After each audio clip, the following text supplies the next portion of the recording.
এখন তো বর্ষাকাল, আর প্রায় এক সপ্তাহ ধরে বৃষ্টি হয়েই যাচ্ছে। এই মাত্র বৃষ্টি হয়ে গেল। চারিদিকে কেমন ঠান্ডা ঠান্ডা হাওয়া বইছে, আর সেই হাওয়ায় ভিজে মাটির গন্ধ আসছে নাকে। আমার বেল ফুল গাছের ফুলগুলো বৃষ্টির পানি পেয়ে আরও সুন্দর হয়ে উঠেছে। আর এই মানি প্ল্যান্টগুলো দেখো, অল্প একটু লাগিয়েছিলাম, এই বৃষ্টিতে পুরো ভরে গেছে ওখানটা। আর চারিদিকে একদম সুন্দর বৃষ্টিতে এত সুন্দর লাগছে চারিদিকটা। আর এই চেরি গাছটা আমার বরের এক অফিসের দাদা দিয়েছিল, বাড়িতে লাগিয়েছিলাম, খুব সুন্দর গাছটা হয়েও ছিল। যেহেতু আমরা গ্রামে বাস করি, পাশাপাশি বাড়িতে ছাগল আছে, খেয়ে নিয়েছিল, তারপরে আবার গাছটা সুন্দরভাবে গজিয়েছে। গাছটাতে এবার ফুলও এসেছে, দেখবো কেমন চেরি হয়। আর গাছটা এত ঝাঁপালো হয়েছে, আর এই বেল ফুলের গন্ধ চারিদিকটা পুরো মোমো করছে। আজকের বিকালটা কাটাবো পুরো ঘরোয়াভাবে, তোমরা থাকো আমার সাথে। তো হ্যালো এভরিওয়ান, আমি সালমা মল্লিক তোমাদের একটা নতুন ভিডিও বা ব্লগে স্বাগত জানাচ্ছি। যে যেখান থেকে আমার ভিডিও বা ব্লগগুলো দেখো, আশা করি সবাই খুব ভালো আছো, সুস্থ আছো। আল্লাহর রহমতে আমরাও এখানে অনেক ভালো আছি এবং সুস্থ আছি। এই বৃষ্টির দিনে মনটা এমনিই কি ভালো থাকে? না, চাই একটু ঝালঝাল কিছু।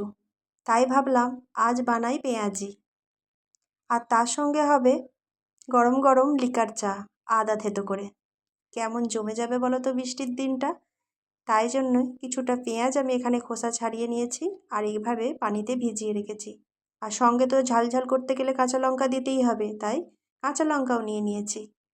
এবার পেঁয়াজিগুলো করব বলে পেঁয়াজটা আমি কেটে নিচ্ছি।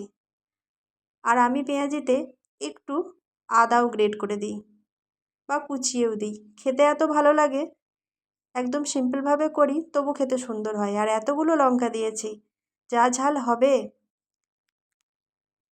এবার পেঁয়াজ কুচিগুলো একটা গামলার মধ্যে নিয়ে নিয়েছি, আর কুচিয়ে রাখা কাঁচা লঙ্কা, আর তার সঙ্গে কুচিয়ে রাখা আদাও।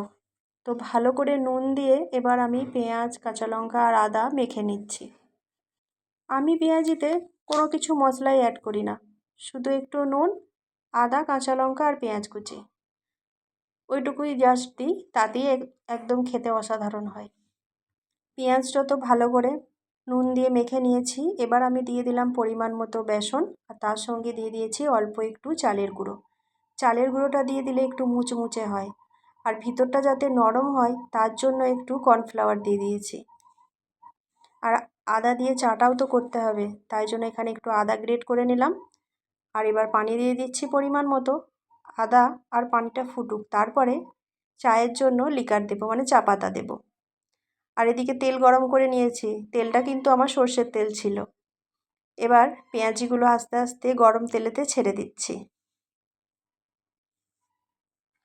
আমি তোমাদের সঙ্গে কোনো রেসিপি শেয়ার করিনি, আমি একটা বিকাল সুন্দরভাবে কাটিয়েছি বৃষ্টির, সেটাই তোমাদের সঙ্গে শেয়ার করছি। কথা বলতে বলতে এদিকে চা ফুটে গেছে, আর পেঁয়াজিগুলোও লাল লাল করে এক পিঠ হয়ে গেছে। চাগুলো ছেঁকে নিচ্ছি। মেয়ে চা খাবে না বলল, ও চা খেতে পছন্দ করে না। তাই ছেলের, আমার আর আমার বরের, আর শাশুড়িরটা আলাদা। উনি কাপে চা খান না, উনি ওনার একটা মগ আছে তাতে খান। সকালের দিকে একটু চাউমিন হয়েছিল, সেই চাউমিনটাও গরম করে নিলাম। ওই সকালে টিফিনে বানিয়েছিলাম, ছেলে মেয়ে বর সবাই নিয়ে গিয়েছিল। তো এখানে একটা চামচ নিয়ে ছেলেকে দিচ্ছি, আর মেয়ে হাত দিয়েই খেতে শুরু করে দিয়েছে। যেহেতু আমরা বাঙালি, আমাদের হাতে খাওয়াটাই আমরা বেশি পছন্দ করি। তো চলো, এদিকে গরম গরম লিকার চা আদা দিয়ে টেবিলের উপর দিয়ে দিলাম। ছেলে মেয়ে তো এখন চাউমিন খেতে ব্যস্ত, আর আমার এদিকে পেঁয়াজিটা এক পিঠটা হয়ে গেছে, উল্টে দিয়েছিলাম। এবার এই পিঠটাও হয়ে গেছে, এবার তুলে টেবিলের উপর দিই। ছেলে মেয়েদের আবার টিউশন পড়তে যাওয়ার সময় হয়ে আসছে। আর যাদের জন্য এত সুন্দরভাবে আমি মেখে করলাম, আমি তো একা খাবো বলে করিনি, তারাই যদি না খেতে পায় মনটা আমার খেয়ে শান্তি হয়। তাই জন্য তাড়াতাড়ি করে এক দফা ভেজে ওদেরকে দিয়ে দিলাম, তারপরে আর এক দফা হয়েছিল, সেটাকে আবার আমি পরে ভেজেছিলাম।